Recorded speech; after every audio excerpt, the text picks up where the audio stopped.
On October 15th, 1814, a woman society had trained to disappear stood in a moonlit garden and spoke to a masked stranger who listened to her like she mattered. 2 hours later, when the clock struck midnight and the masks came off, she discovered she had just given her heart to the most powerful duke in England. And the moment Sebastian Ashworth realized who she was, his warmth turned to ice. She would spend 7 days replaying every word they shared, 3 weeks waiting for a letter that never came, and 9 months carrying 3 children who inherited his dark eyes and aristocratic features, while the Duke fled to the continent and left her to face the cruelty of London society alone.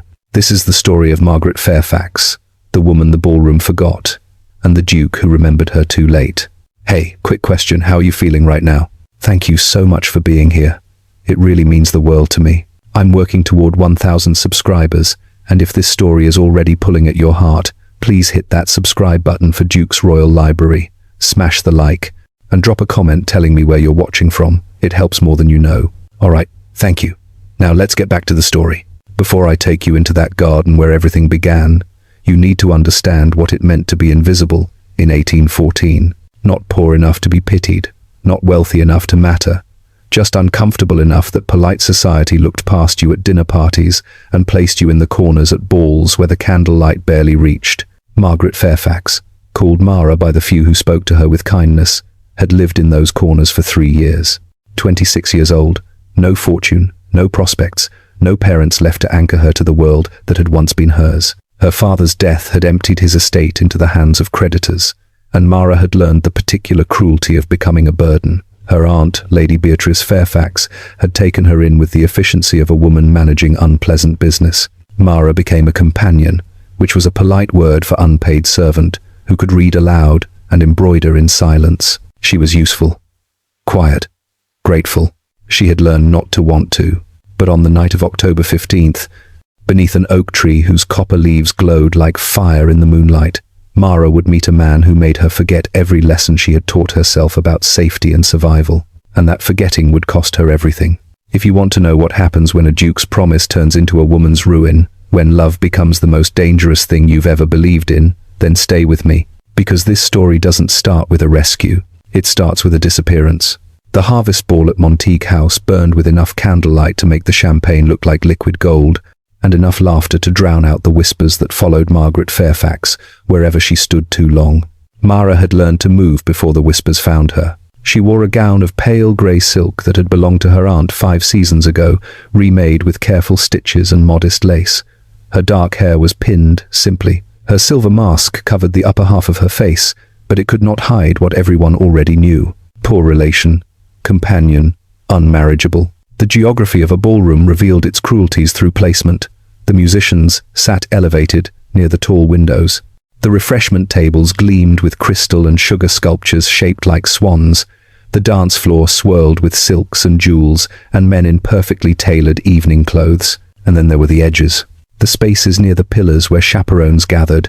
The alcoves where older women watched younger ones with sharp eyes. The corners where people like Mara stood because standing nowhere would have been rude. But standing anywhere visible would have invited the kind of attention that left marks. Lady Beatrice had positioned herself near the cardroom entrance with 2 other matrons, deep in conversation about someone's daughter and someone else's disappointing son. She had not looked at Mara in over an hour. That was normal. Mara held a glass of lemonade she wasn't drinking and watched couples spin past in a waltz that looked like joy but was actually negotiation. Every dance was a transaction.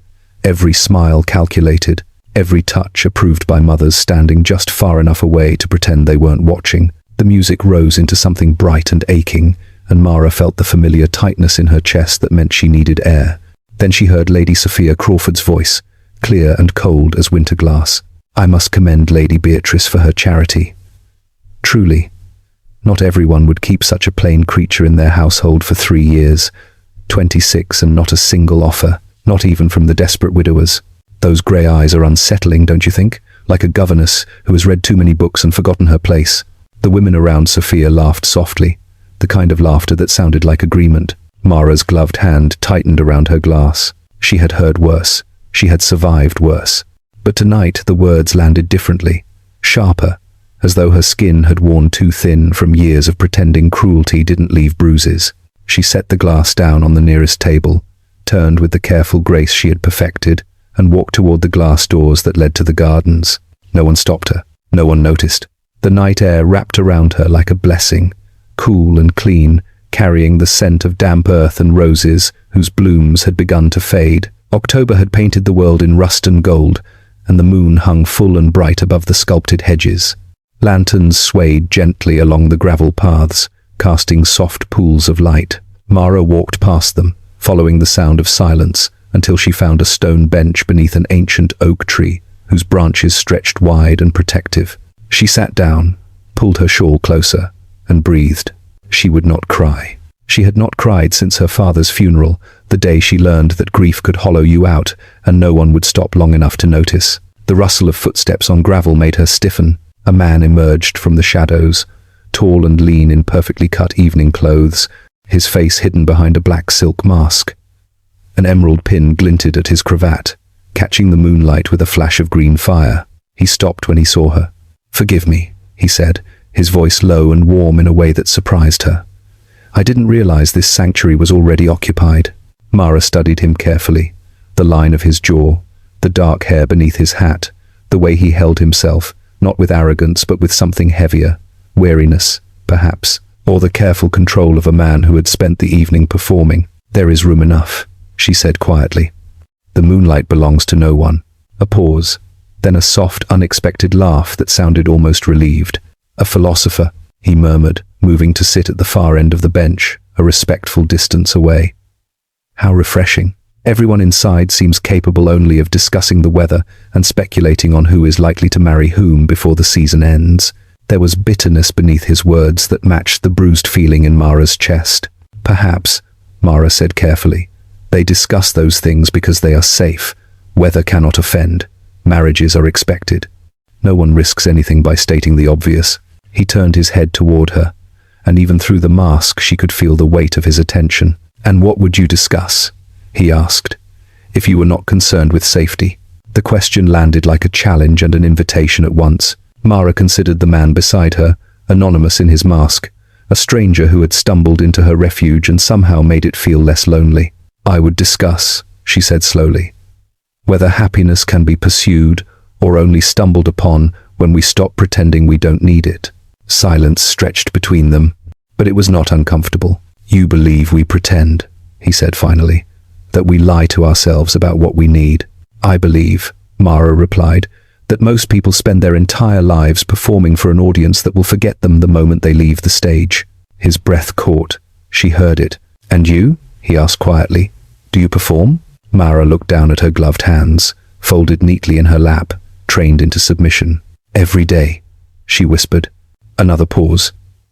Then he shifted slightly closer, not enough to be improper, but enough that she could feel the warmth of him in the cool night air. "What is your favorite line of poetry?" he asked, his voice gentler now. The question surprised her into honesty. "From Wordsworth," she said. "The world is too much with us. Late and soon, getting and spending, we lay waste our powers. Little we see in nature that is ours," he continued softly, finishing the verse as though he had been waiting his whole life to speak it with someone who understood. "We have given our hearts away, a sordid boon." Mara turned to look at him fully, and something in her chest cracked open. "You know it," she breathed. "I know it," he said. "I have always known it. I simply never had anyone to speak it with." They talked for nearly 2 hours beneath that oak tree while the moon traced its arc across the sky. They spoke of books and loneliness, and whether love was a choice or a madness. He quoted Byron. She corrected him gently, and he laughed as though being corrected was the most delightful thing that had happened to him in months.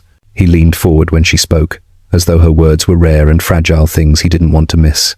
And Mara, who had spent 3 years learning to make herself small, found herself sitting taller, speaking more freely, laughing in a way that startled her because she had forgotten what joy sounded like in her own voice. She learned nothing of his name. He asked nothing of hers. For 2 hours, she was not a burden. She was simply Mara. Then, from across the gardens, church bells began to toll, deep and clear, counting the hour. Midnight. The masked stranger rose to his feet, and Mara stood with him, her heart suddenly racing. "The unmasking," she said softly. "Yes," he replied, and there was something in his voice now, something that sounded like regret. They walked back toward the house in silence, gravel crunching beneath their shoes, the music growing louder as they approached the ballroom. Through the glass doors, Mara could see masked figures gathering near the dais, where Lady Beatrice stood with theatrical delight. "The moment has come," Lady Beatrice's voice carried across the room. "Let us see whom we have been speaking with all evening, and discover what surprises the night has concealed." Hands rose around the ballroom. Ribbons loosened. Masks came away. Laughter spiked with anticipation and nervousness. Mara's fingers trembled as she reached for the silk ties of her mask. Beside her, the stranger did the same. She pulled the silver mask away from her face, and looked up, and saw him, Sebastian Ashworth, the Duke of Hawthorne Vale, the most eligible, most powerful, most untouchable man in England. Mara's heart stopped. She had seen his face in newspaper sketches and society pages, heard his name spoken with reverence and hunger at every dinner party Lady Beatrice attended. He was 30 years old, impossibly wealthy, and the subject of every matchmaking scheme in London. And he had just spent 2 hours speaking to her like she mattered. She watched recognition move across his face, watched his dark eyes travel from her grey gaze to her outdated gown, to the careful way she held herself, trained into invisible propriety. She saw the exact moment understanding arrived. His jaw tightened, his shoulders shifted back, putting distance between them without moving his feet. The warmth drained from his expression like water poured from a broken glass. "Miss Fairfax," he said, and his voice had gone cold and formal, stripped of everything that had made her feel human. "I did not realize." He didn't finish. He didn't need to.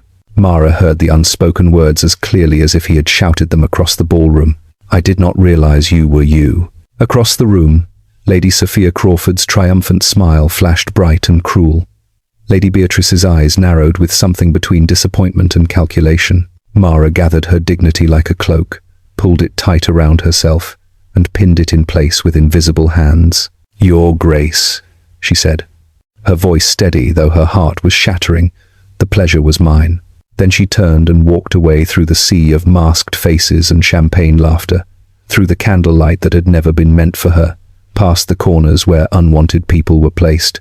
She did not look back, but she felt him watching, and she knew, with the cold certainty of someone who had spent years learning to read rejection in every glance, that the man who had seen her in the garden was gone.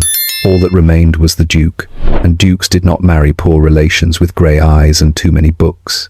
Mara did not sleep. She lay in her small room in Lady Beatrice's townhouse, staring at the ceiling while the night stretched long and merciless around her. The walls were papered in faded roses.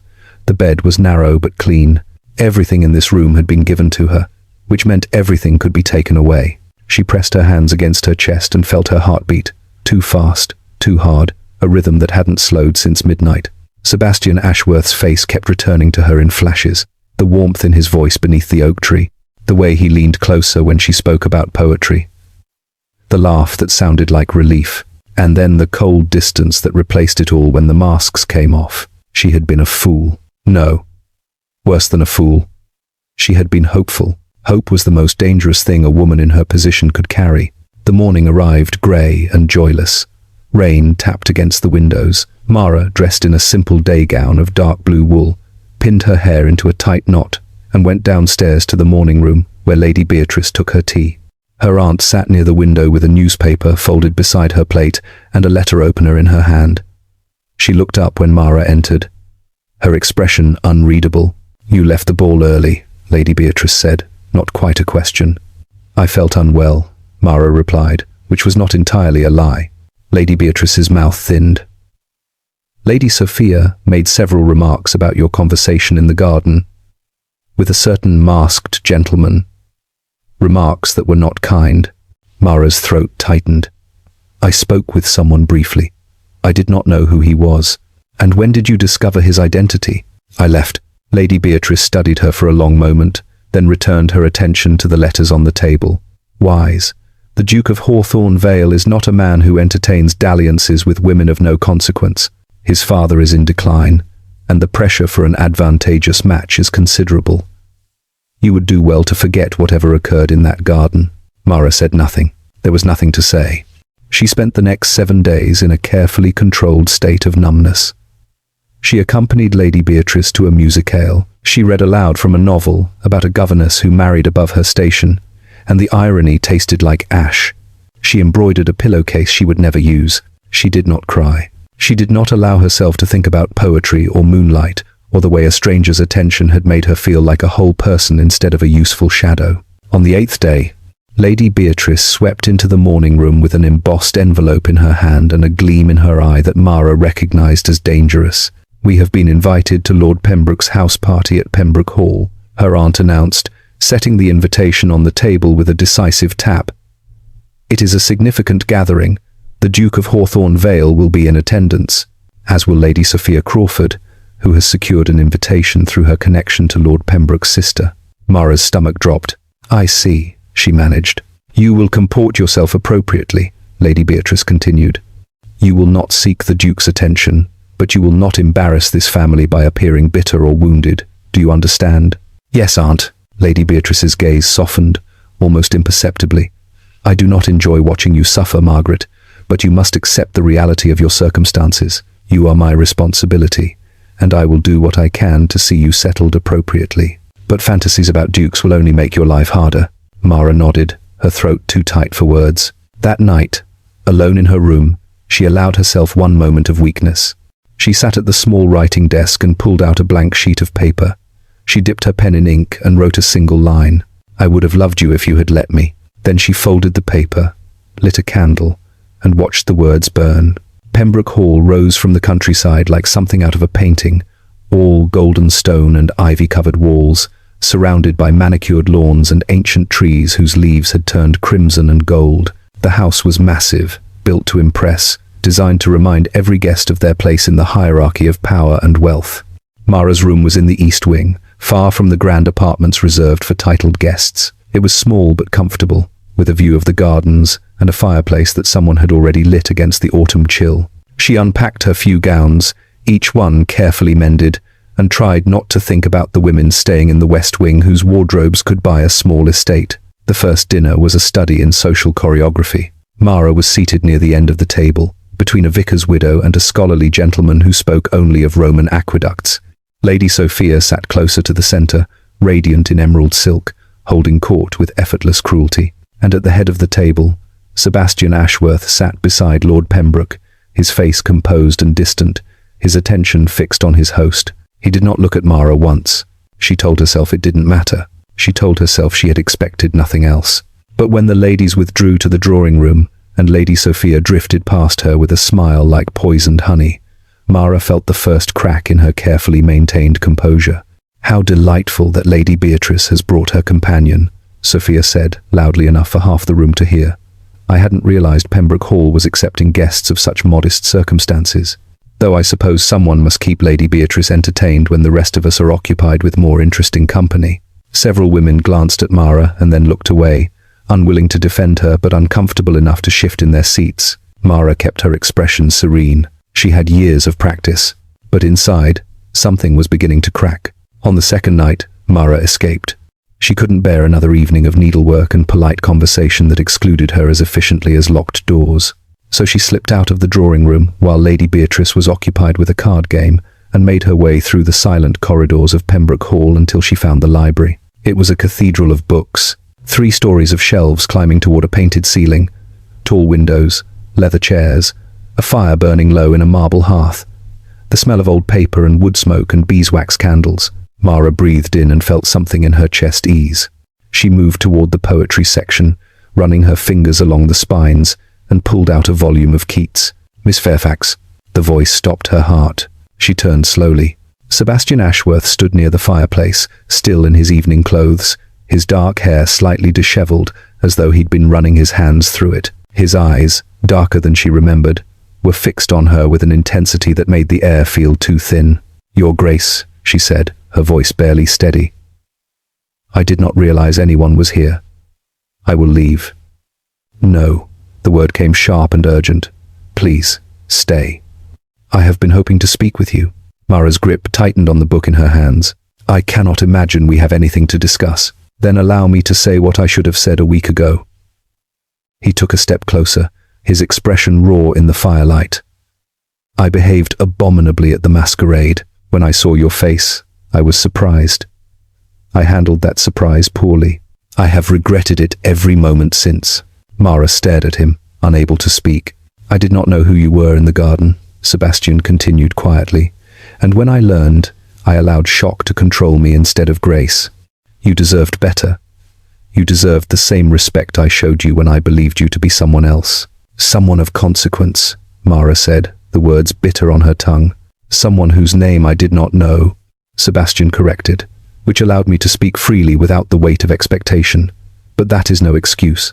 I hurt you. I saw it in your face, and I am sorry. The apology hung between them, simple and devastating. Mara didn't know what to do with it. Why are you telling me this? She asked. Sebastian's jaw tightened. Because the conversation we had in that garden was the first honest conversation I have had in years, and I've been searching for you in every room since, hoping for a chance to tell you that the problem was never you, Miss Fairfax. It was my own cowardice. Mara's breath caught.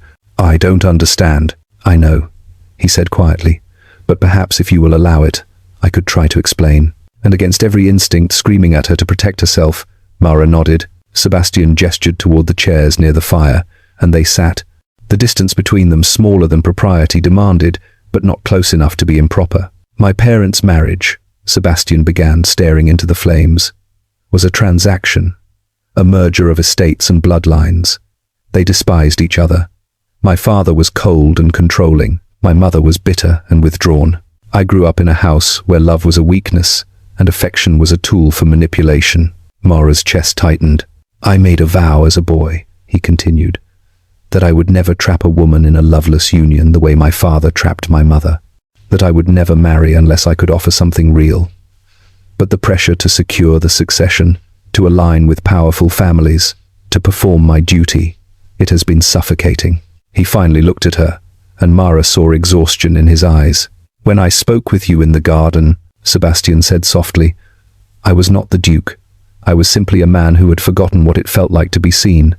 And when I realized who you were, I panicked, because you made me want something I have spent my entire life protecting myself against. What? Mara whispered. Hope, he said. The word broke something open inside her. They sat in silence, the fire crackling between them, and Mara felt the jagged edges of her anger begin to soften. I cannot promise you anything, Sebastian said finally. My father is dying. His demands grow more desperate by the day, but I wanted you to know that our conversation mattered. You matter. Mara closed her eyes, overwhelmed. When she opened them again, Sebastian was watching her with something that looked dangerously like longing. What are you reading?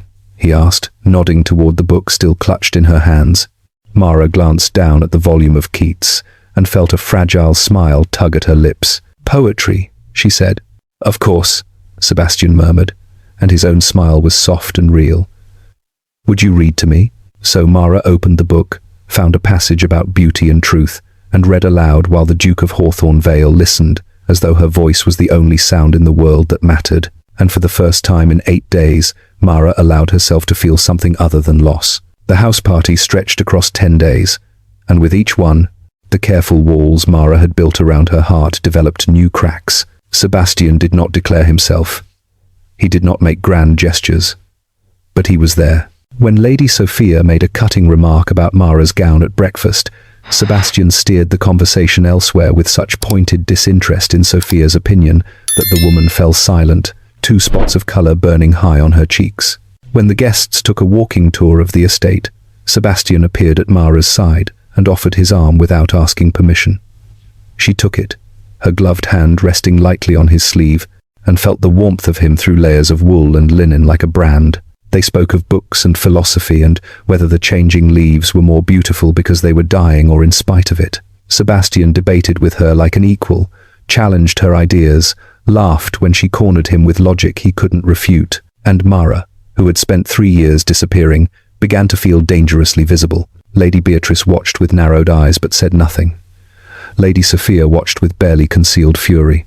And Mara tried not to think about what would happen when the house party ended and they all returned to London, where dukes belonged to ballrooms and women like her belonged in corners. On All Saints' Day, Lord Pembroke organised a walking party to visit the ruins of an old chapel on the edge of his property.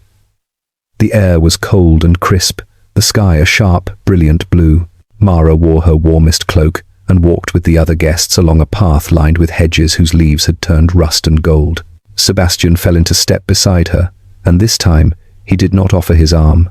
He simply walked close enough that their shoulders nearly touched. "Are you warm enough?" he asked quietly. "I am," Mara replied, though the cold bit at her cheeks. "Liar," he murmured, and there was affection in his voice that made her heart stutter.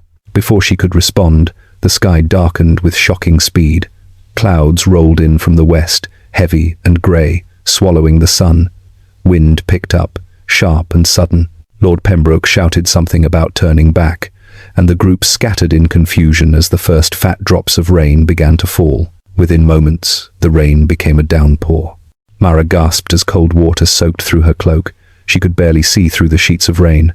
Voices called out around her, panicked and distant. Then a warm hand closed around hers. "Sebastian, come with me," he said, his voice urgent, and pulled her off the path. They ran through the rain, stumbling over roots and uneven ground, until Sebastian veered toward a small stone structure barely visible through the storm. A groundskeeper's cottage, old and weathered, but solid. He pushed the door open, pulled Mara inside, and slammed it shut against the wind. The sudden silence was overwhelming. Mara stood dripping in the center of the single room, breathing hard, her cloak soaked through, her hair falling loose from its pins. Sebastian was equally drenched, his coat dark with water, his hair plastered to his forehead. For a moment, they simply stared at each other. Then Sebastian moved, shrugging out of his coat and hanging it on a peg near the door. He surveyed the room quickly. One chair, a small table, a narrow bed with a blanket folded at the foot, and a cold hearth. "I'll get a fire started," he said, already kneeling near the hearth. "You need to get warm." Mara's fingers fumbled with the clasp of her cloak. It fell away, heavy and useless. Her gown beneath was damp, but not soaked through. She wrapped her arms around herself and tried to stop shaking. Sebastian worked with quiet efficiency, building the fire with kindling and logs stacked beside the hearth. It took several tries, but eventually, flames caught and spread, filling the room with flickering light and blessed warmth. He stood, turned, and looked at her. Really looked at her. Mara's breath caught at the intensity in his eyes. "You're shaking," he said softly. "I'll be fine." "Mara." The sound of her given name in his voice undid something inside her. "Come here." She moved toward the fire without thinking, drawn by warmth and the way he said her name like it was precious. Sebastian picked up the blanket from the bed and draped it carefully around her shoulders, his hands lingering for just a moment longer than necessary. "Better?" he asked. "Yes," she whispered, though she wasn't sure if it was the fire or his nearness that was warming her. They stood close, the storm raging outside, the cottage small and intimate around them. Mara could see the rise and fall of his chest, still breathing hard from their run. She could see water droplets clinging to his hair, his eyelashes. "We should talk," Sebastian said, his voice rough. "While we have time, while no one is watching." Mara nodded, unable to speak. They sat in the two chairs near the fire, close enough that their knees almost touched. The flames cast shadows across Sebastian's face, and Mara saw exhaustion there, and conflict, and something that looked painfully like longing. "My father is dying," Sebastian said quietly. "The physicians say he has weeks, perhaps less. He has spent the last month demanding I marry before he passes. He has selected 3 women he deems suitable. Daughters of earls, women with impeccable bloodlines and political connections." Mara's heart twisted. "I see," she managed. "I have refused," Sebastian continued. "Every time. I will not marry for duty. I will not repeat my parents' mistakes. But the pressure..." He closed his eyes briefly. "It is relentless." "I don't understand why you're telling me this," Mara said, her voice barely audible. Sebastian opened his eyes and looked at her with such raw honesty that it stole her breath. "Because you have changed everything," he said. "Because when I am with you, I remember what it feels like to want something for myself. Not because it is expected, not because it secures an alliance, but because it makes me feel human." Mara's hands tightened in the blanket. "Your Grace." "Sebastian," he interrupted. "Please, when we are alone, call me Sebastian." "Sebastian," she repeated, and his eyes darkened at the sound. "What are you asking of me?" "Nothing," he said fiercely. "I'm asking nothing. I have no right to ask anything. But I needed you to know that what happened between us in that garden was real, that I have thought of you every day since, that the sight of you across a room makes everything else fade into silence. Mara couldn't breathe. I am not a woman of consequence, she said, forcing the words out. I have no fortune, no family of value. I'm a burden Lady Beatrice tolerates out of obligation. If you were seen courting me, society would tear you apart. Your father would disown you. And I, her voice cracked, I cannot bear to hope for something that will destroy us both. Sebastian reached out slowly, giving her time to pull away, and took her hand in his. His thumb brushed across her knuckles, a touch so gentle it felt like a vow. I know, he said quietly. I know all of that, and I will not ask you to sacrifice yourself for my selfishness. But I needed you to know the truth. I needed you to understand that the problem is not you, Mara. It has never been you. Tears burned behind Mara's eyes, but she refused to let them fall. Outside, the storm howled. Inside, the fire crackled. And in the space between them, something fragile and dangerous took root. Sebastian leaned forward, his gaze dropping to her lips. May I, he began. The door burst open. Thomas Ashworth, Sebastian's younger brother, stood in the doorway with two servants holding lanterns, all of them soaked and breathing hard. Sebastian, Thomas said, relief flooding his face. Thank God, we've been searching for you. Lord Pembroke is organizing parties to account for everyone. Sebastian pulled back immediately, standing and putting proper distance between himself and Mara, but not before Thomas saw, not before understanding flickered across his face. Miss Fairfax, Thomas said carefully, I'm glad you're safe. Thank you, Mara managed, rising and clutching the blanket around her. The walk back to Pembroke Hall was cold and miserable and silent.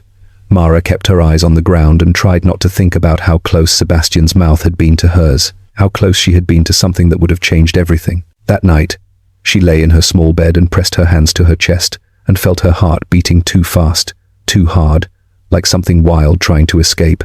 She knew she should leave. She knew staying would only make the inevitable destruction worse, but she stayed. And 3 nights later, when a knock came softly at her door after midnight, Mara knew who it was before she opened it. Sebastian stood in the darkened hallway, still dressed in his evening clothes, his cravat loosened, his expression caught between restraint and desperation. I shouldn't be here, he said quietly.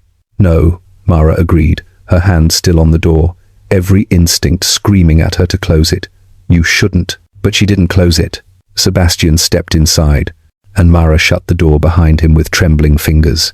The room felt impossibly small with him in it, her bed narrow and neatly made, the single chair, the dying embers in the fireplace, everything intimate and dangerous. I received word this evening, Sebastian said, his voice low and rough. My father is failing faster than expected. I'm being summoned back to London tomorrow morning. Mara's heart clenched. I'm sorry, she whispered. I'm not, Sebastian said, and the rawness in his voice made her flinch. I know that makes me a terrible son, but I have spent 30 years under his control, and I cannot grieve the end of it. He moved closer, not touching her, but close enough that she could feel the heat of him. I came here tonight because I am leaving tomorrow, he said, and I could not bear to leave without telling you what you have become to me. Don't, Mara said, her voice breaking. Please don't say things that will make this harder. I love you. The words landed like a gunshot in the quiet room. Mara's breath stopped. I have fought it, Sebastian continued, his dark eyes burning into hers. I have told myself it is impossible, impractical, dangerous, but it doesn't change the truth. I love you, Margaret Fairfax. I love your mind and your strength and the way you see the world. I love that you do not need me to rescue you, because you have already saved yourself 1,000 times over. Tears spilled down Mara's cheeks before she could stop them. You don't know what you're saying, she whispered. You don't understand what loving me would cost you.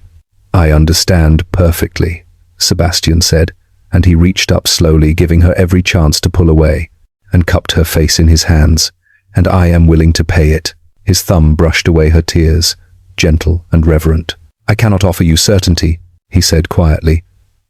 My father's death will bring obligations I cannot yet predict. But I swear to you, Mara, I will find a way. I will defy every expectation if I must, because the thought of living my life without you in it is unbearable. Mara closed her eyes, overwhelmed. When she opened them again, Sebastian was watching her with such tenderness that it hurt to breathe. "Stay with me tonight," she whispered, the words barely audible. "I don't want to be alone." Something shifted in Sebastian's expression. Not triumph, not hunger. Something deeper and more reverent. "Are you certain?" he asked. "No," Mara admitted. "But I am choosing you anyway." Sebastian leaned forward slowly, giving her time to change her mind, to pull away, to protect herself. Mara didn't move. His lips brushed hers, soft and questioning, and Mara's entire world narrowed to that single point of contact. She had never been kissed, she had never been wanted, and now, standing in her small borrowed room, with a duke's hands cradling her face like she was something precious, Mara felt herself falling into a future she had never allowed herself to imagine. The kiss deepened. Sebastian's hands slid into her hair, scattering pins until dark waves tumbled free. Mara's fingers found the front of his shirt, gripping fabric, anchoring herself. He pulled back just enough to look at her, his breathing unsteady. "If we do this," he said, his voice rough, "there is no going back. I will not be able to walk away from you. Do you understand?" "Yes," Mara breathed. "Then I am yours," Sebastian said. "From this moment, completely." What followed was tender and overwhelming and achingly slow. Sebastian treated her like something sacred, his touch reverent, his whispered words a litany of devotion. He learned her with patient hands and gentle kisses, and Mara discovered what it meant to be cherished. The world outside ceased to exist.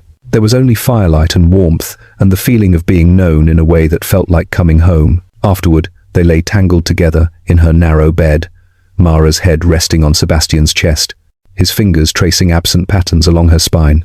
"I meant what I said," Sebastian murmured into her hair. "I will find a way." Mara pressed a kiss to his chest, over his heart. "I believe you," she whispered, and in that moment she did. Before dawn, Sebastian rose and dressed in the darkness. Mara watched him from the bed, memorizing the line of his shoulders, the way his hands moved, the grace in every gesture. He knelt beside the bed and kissed her one last time, slow and deep and full of promise. Then he reached into his pocket and pulled out the emerald pin from his cravat. "Keep this," he said, pressing it into her palm. "So you remember I am coming back." "I'll remember," Mara said, her throat tight. Sebastian stood, hesitated, then turned and slipped out of her room like a ghost.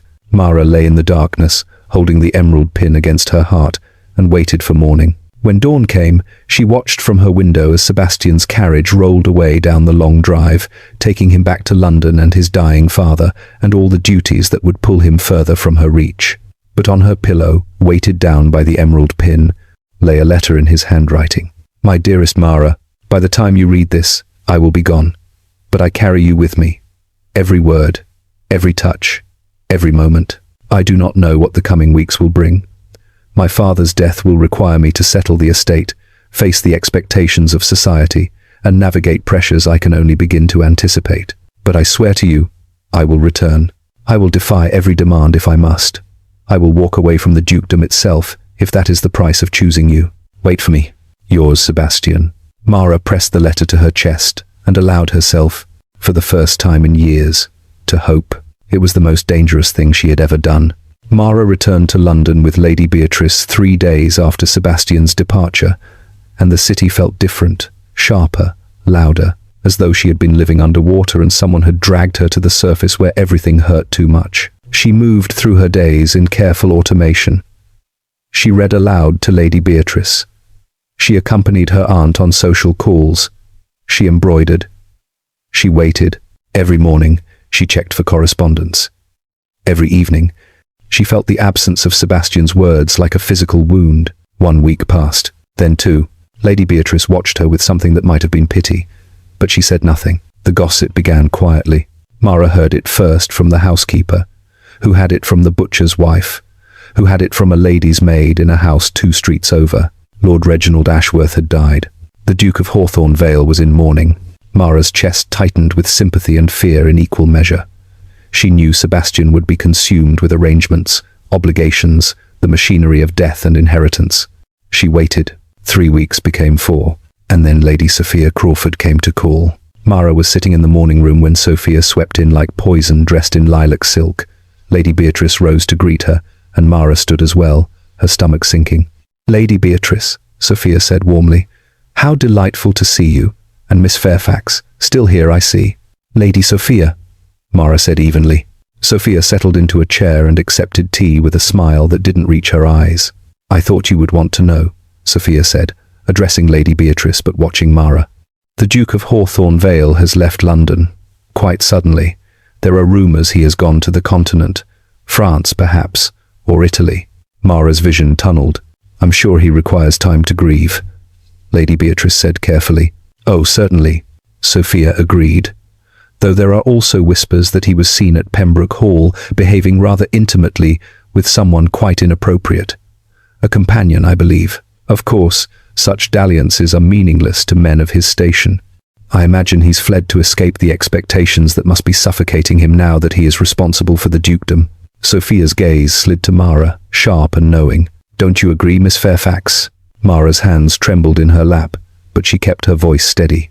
"I would not presume to know the Duke's mind." "No," Sophia said sweetly. "I suppose you wouldn't."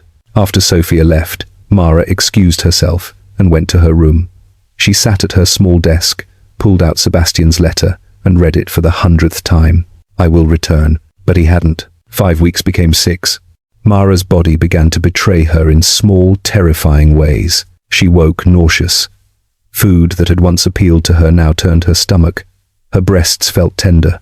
Her monthly courses, always reliable, failed to arrive. She told herself it was stress, grief, the shock of everything that had happened. But deep down, she knew. She waited until she was certain, until she could no longer deny what her body was telling her. Then she sent for Dr. Samuel Whitmore, a discreet physician Lady Beatrice had used in the past for delicate matters. He arrived on a cold afternoon in early December. Mara met him in her room, her heart hammering so hard she thought it might crack her ribs.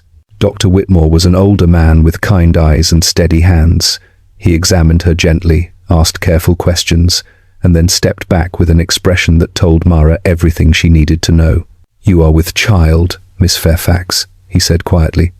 "Approximately 8 weeks along, by my estimation." The room tilted.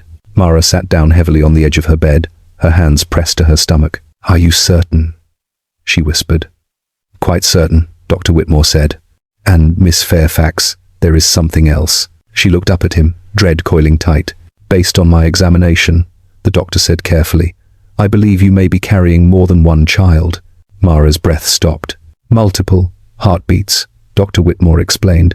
"It is too early to be certain, but I suspect you are carrying twins, possibly even triplets." The world shattered. Dr. Whitmore stayed long enough to ensure Mara wasn't going to faint, then left with quiet assurances of discretion and instructions to send for him if she needed anything. Mara sat alone in her room as the winter light faded and darkness crept across the walls. She was carrying Sebastian Ashworth's children, 3 of them, and he was gone. She pulled the emerald pin from beneath her pillow and held it so tightly the edges bit into her palm. "I will return," he had written. But he hadn't, and Mara realized, with the cold clarity of someone who had survived too much to believe in fairy tales, that she was alone. That night, she made her decision. She would not write to him. She would not beg. She would not become the woman who clung to promises that had been broken the moment they were spoken. She would survive. She would protect the lives growing inside her. And she would do it without Sebastian Ashworth. Because dukes did not marry ruined companions, and ruined companions did not get happy endings. They got quiet exits and silent shame, and lives rebuilt in the margins where no one would look too closely. Mara pressed her hands to her stomach, where 3 tiny hearts were beginning to beat, and whispered the only vow that mattered. "I will protect you, no matter what it costs me. I will keep you safe." Outside her window, snow began to fall, and in France, Sebastian Ashworth stood at the window of a rented villa, staring at a letter that had just arrived from London. A letter from Thomas, his brother. A letter that told him Margaret Fairfax had been seen walking with another man, that rumours suggested she was engaged, that she had moved on. Sebastian crumpled the letter in his fist and felt something inside him break cleanly in half. He had believed she was waiting. He had been wrong. And so he stayed in France, nursing his wounds and his bitterness, while across the channel, the woman he loved carried his children and learned what it meant to be truly abandoned. Lady Beatrice Fairfax was many things, but she was not cruel. When Mara finally confessed her condition in a voice that barely held together, her aunt listened in silence, Her face revealed nothing. Her hands remained folded neatly in her lap. Then she rose, crossed the room, and did something Mara had not expected. She embraced her. "You foolish, foolish girl," Lady Beatrice whispered, but there was no anger in her voice, only exhaustion. "What have you done?" Mara broke then, sobbing into her aunt's shoulder while shame and terror poured out of her in waves. When the storm passed, Lady Beatrice pulled back and looked at her niece with eyes that had seen too much of the world to judge too harshly. "You cannot stay in London," she said firmly. "The gossip alone would destroy you, and I will not allow that. I have a cottage in the countryside, in Ashwell. It is small but comfortable. You will go there, quietly, and you will have these children away from society's eyes." "Aunt, I cannot ask you to." "You are not asking," Lady Beatrice interrupted. "I am telling you. You are my sister's daughter. I failed your mother when she needed me. I will not fail you." And so, in the grey cold of December 1814, Mara left London in a hired carriage with a single trunk and a housekeeper Lady Beatrice trusted implicitly. Mrs. Martha Chambers was 60 years old, built like a stone wall, and possessed a sharp tongue and a sharper heart. She took one look at Mara, pale and hollow-eyed, and made her tea strong enough to strip paint. "You'll survive this," Mrs. Chambers said bluntly. "Women have survived worse, and those babies deserve a mother who doesn't spend their childhood drowning in shame." Mara wanted to argue. She wanted to say she didn't know how to survive this, but Mrs. Chambers' certainty left no room for doubt. The cottage in Ashwell sat on the edge of a small village, surrounded by fields and low stone walls. It had a thatched roof, a garden gone wild, and 2 bedrooms barely large enough to turn around in. It was the first place Mara had lived in years that felt like it might be hers. The village asked no questions. Mrs. Chambers told anyone who inquired that Mara was a widow, recently bereaved, seeking quiet to recover from her grief. The local vicar nodded sympathetically. The shopkeeper's wife brought soup, and Mara learned to live again. Her body changed in ways that terrified and amazed her. Her belly swelled, not with one curve but with a roundness that confirmed Dr. Whitmore's suspicions. 3 children, growing, demanding space. Mrs. Chambers brought in a midwife from a neighbouring town, a woman named Anne Pemberton, who had delivered more babies than she could count and feared nothing. "Triplets," Anne said cheerfully, pressing her hands to Mara's stomach. "Well, you've gone and made things interesting, haven't you?" Mara laughed for the first time in months, a sound that surprised her with its lightness. "Will they be all right?" she asked quietly. "If you rest, eat properly, and stop carrying the weight of the world on your shoulders." "Yes," Anne said. "Your body knows what to do. Trust it." So Mara rested. She ate the meals Mrs. Chambers forced on her. She walked slowly through the garden when the weather allowed. She read books by the fire and felt the babies move inside her, little flutters at first, then stronger kicks that made her gasp. She did not write to Sebastian. She did not allow herself to wonder if he thought of her. She survived. In April 1815, while the world held its breath over Napoleon's return from Elba, Mara went into labour. It lasted 18 hours. Anne Pemberton and Mrs. Chambers stayed at her side, coaching her through each wave of pain, wiping her forehead, holding her hands when she screamed. And one by one, 3 tiny humans entered the world. The first was a boy, small and furious, with dark hair and a strong cry. Anne placed him on Mara's chest, and Mara wept. "Henry," she whispered. "His name is Henry." The second was a girl, quieter but determined, with a rosebud mouth and delicate fingers. "Charlotte," Mara said, kissing her daughter's forehead. The third was another boy, the smallest, who came into the world without crying. For one terrible moment, Mara thought she had lost him. Then Anne rubbed his back firmly, and he gasped and wailed, and Mara sobbed with relief. "William," she said. "You are William." She held all 3 of them, impossibly small and impossibly perfect, and felt something fierce and unbreakable settle into her bones. She was no longer just Margaret Fairfax, ruined and abandoned. She was a mother, and no one would ever take that from her. The years passed slowly in Ashwell. Mara learned to garden. She learned to manage the small household budget Lady Beatrice sent monthly. She learned to soothe 3 crying babies at once and function on 4 hours of sleep. Henry grew into a serious boy with Sebastian's dark eyes and a love of books. Charlotte was bold and curious, always climbing things she shouldn't. William was gentle and observant, the child who noticed when Mara was sad and climbed into her lap without being asked. They were her entire world. Mara taught them to read. She told them stories. She did not tell them about their father. What would she say? That he was a duke who had promised to return and then vanished? That she had believed him? That she had been a fool? No. She told them they were loved, that they were wanted, that they were enough. And slowly, painfully, Mara rebuilt herself into someone who could say those words and believe them. She wore the emerald pin every day, tucked beneath her bodice where no one could see it. Not as hope, but as a reminder. She had survived the night Sebastian Ashworth gave it to her. She would survive everything that came after.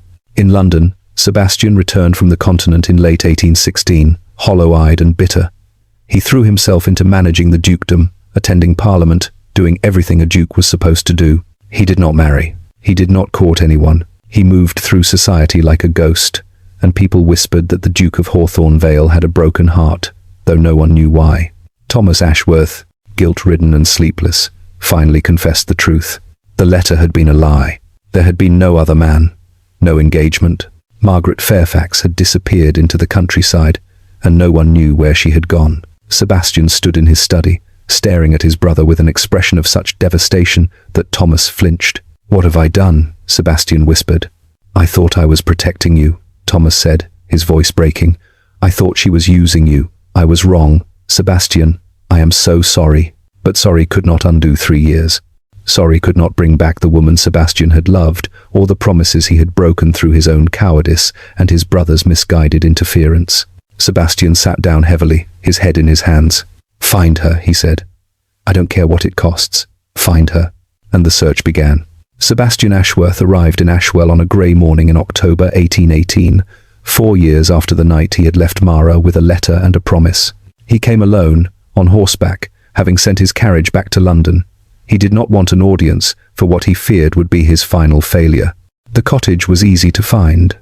The village was small, and when he asked the shopkeeper where the widow Fairfax lived, the woman pointed him toward the edge of town without hesitation.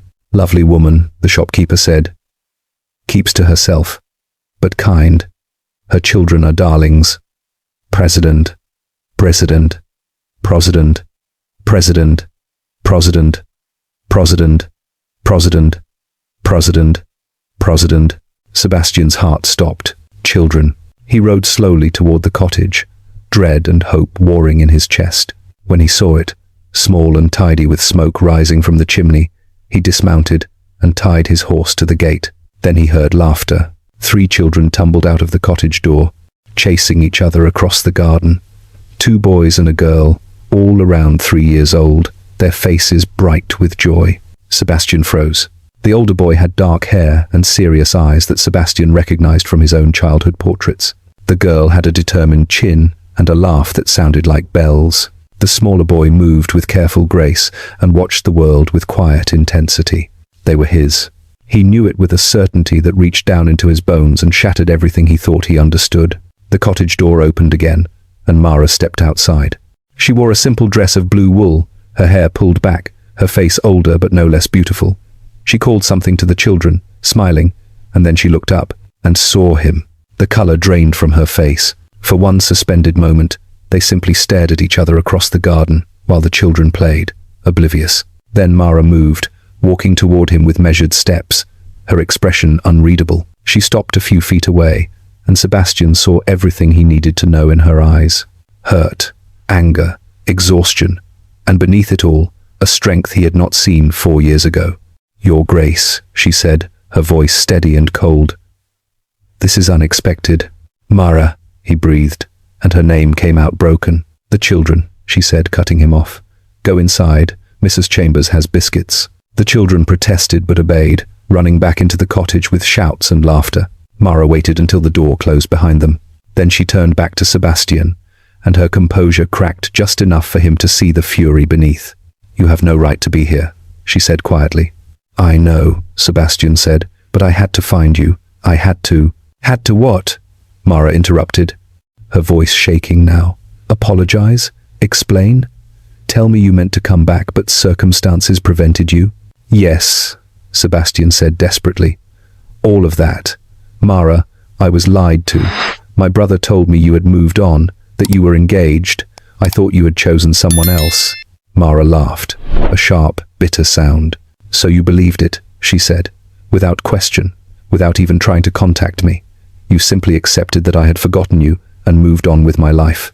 "I was a coward," Sebastian said, his voice raw. "I was hurt and angry, and I let pride keep me away. I should have come back. I should have fought for you, and I will regret that failure for the rest of my life." Mara crossed her arms over her chest, her expression hard. "Do you know what it's like to wait for someone who never comes?" she asked. "To carry children you created together and wonder if they will ever meet their father? To build a life from nothing because the man who promised you everything disappeared?" "No," Sebastian whispered. "But I want to understand. I want to make this right." "You can't," Mara said flatly. "You cannot undo 4 years, Sebastian. You cannot erase what your absence cost me. And you certainly cannot walk back into my life and expect me to forgive you simply because you finally decided to look for me."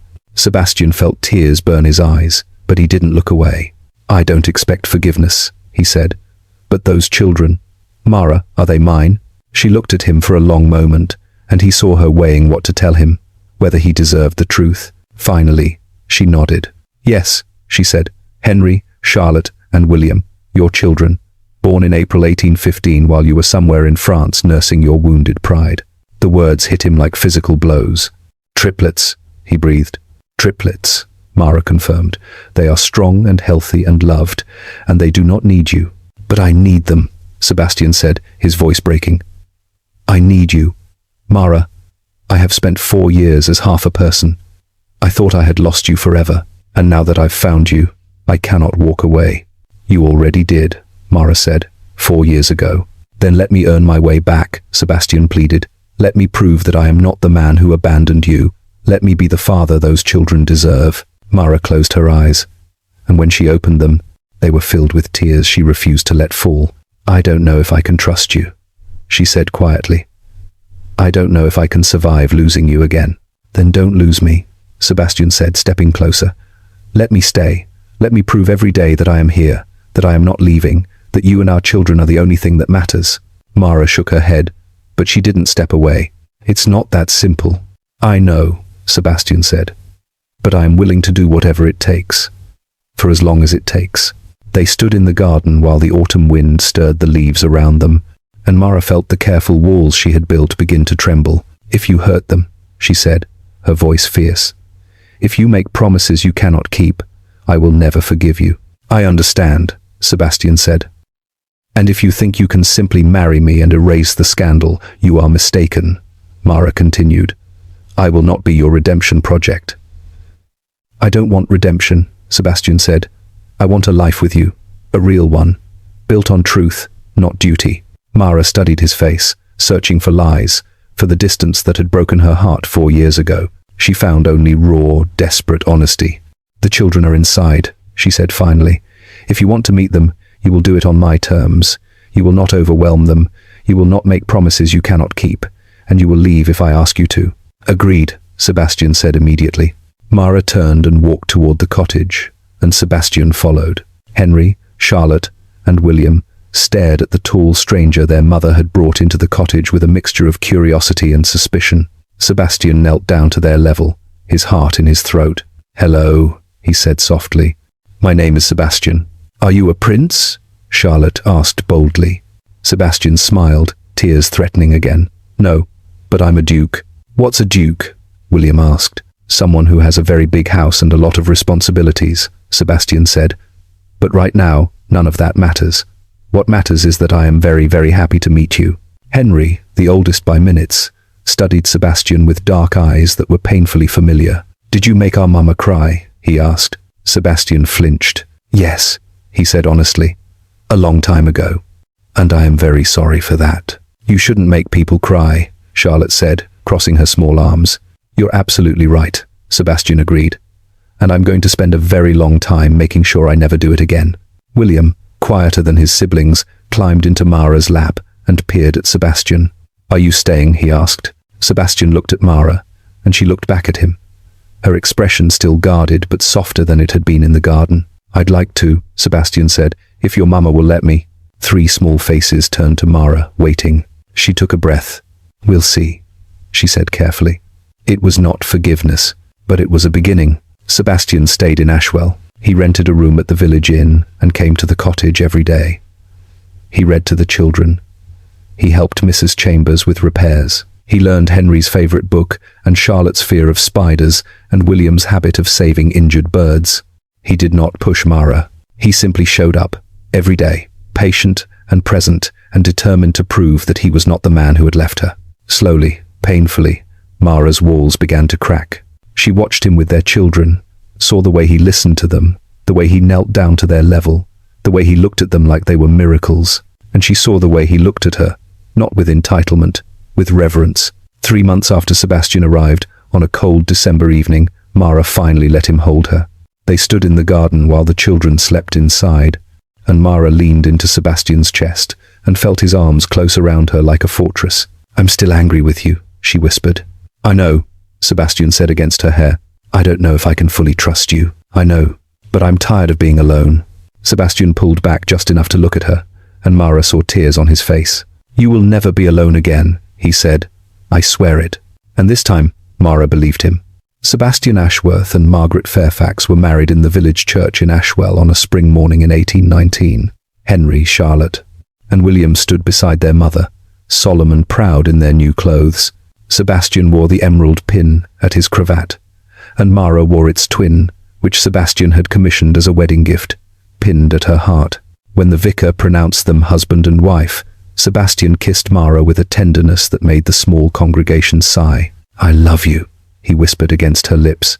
"I know," Mara whispered back. Finally, they returned to Hawthorne Vale as a family, and society had no choice but to accept the new Duchess. Mara walked into ballrooms where she had once stood in corners, and this time, she did not disappear. She stood at Sebastian's side, her hand in his, and she remembered the woman she had been 4 years ago, the woman who had been told she was invisible, the woman who had been abandoned, the woman who had survived. And she held her head high, not because she was a duchess now, but because she had already been strong enough to survive the worst thing that could happen to her. And she had not broken. She had built a life. She had raised 3 children who loved fiercely and laughed freely. And when the Duke finally came back, he came back to a woman who no longer needed rescuing. He came back to a woman who had already saved herself. On a summer evening years later, Mara stood in the gardens of Hawthorne Vale, watching Henry, Charlotte, and William chase fireflies across the lawn. Sebastian came up behind her and wrapped his arms around her waist, resting his chin on her shoulder. "What are you thinking?" he asked. "I'm glad you came back," Mara said, "even though you were late." Sebastian laughed softly. "Fashionably late. Devastatingly late," Mara corrected. "But I came back," Sebastian said. "You did," Mara agreed, turning in his arms to face him. "And I let you. Best decision you ever made," Sebastian teased. "Second best," Mara said. "The first was deciding to survive without you." Sebastian's smile faded into something more serious. "I know," he said quietly, "and I thank God every day that you did." Mara kissed him, slow and deep, and felt the jagged edges of their past finally smooth into something that looked like peace. It had not been a fairy tale. It had been brutal and messy and heartbreaking, but it had been theirs. And in the end, love had not been the thing that saved her. She had saved herself. Love had simply been the thing she chose to let in when she was finally strong enough to risk it again. If this story moved you, if you felt every moment of Mara's strength, her heartbreak, her refusal to disappear, then do me a favor. Subscribe to Duke's Royal Library, like this video, and tell me in the comments where you're watching from. These stories travel far, and I love seeing how they reach people who need to hear them, because sometimes the most powerful thing we can do is survive. And sometimes, if we're very lucky, the people who broke us come back, not to save us, but to discover we already saved ourselves.